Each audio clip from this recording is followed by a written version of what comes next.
InsyaAllah memang akan recommend lah.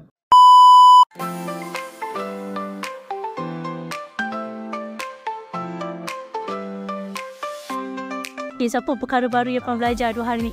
Banyak sebenarnya benda yang baru tahu, yang baru belajar. Maksudnya macam sometimes macam kita rasa benda tu dah betul, tapi sebenarnya sebenarnya benda ni sunat. So hukum-hukum dalam solat dan rukun yang kita nak memperbetulkan dalam sekolah kita tu lebih sharp. So benda macam tu lah. Kita ingat dia wajib tapi dia sunat. Macam tu lah. Itu lah rasanya banyak yang saya rasa macam rupanya benda tu benda sunat, tapi saya ingat sebab daripada kecil, mungkin daripada belajar dulu masa kita kecil kita rasa wajib semua kan, rupanya sunat. Baru tahu ada doa kunut dan doa pendek dengan panjang. Sebelum ni orang main-mainkan tentang doa kunut tu, tapi bila dah belajar baru tahu yang wujudnya doa kunut pendek tu. Kalau tak hafal boleh pakai. Wow guys. Ilmu ni kena keep on top up sebab last belajar pun lama, long time ago.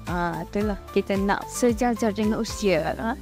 Yang tu yang paling penting. Ilmu ni maknanya dia akan bertambah lah, dan kita nak tingkatkan kualiti solat kita sebab mungkin apa yang kita belajar dulu tak sepenuhnya ataupun tak menyeluruh. So dan kita pun tak faham masa umur 12 tahun, 15 tahun, pemahaman kita kurang. So by this age kita should be ada lebih banyak lah ilmu, maknanya untuk memperkasakan solat kita, untuk sempurnakan solat kita. Kita belajar solat mungkin masa kita sekolah rendah ataupun sekolah menengah, which is like umur 15 tahun ataupun 12 tahun kita belajar tentang solat.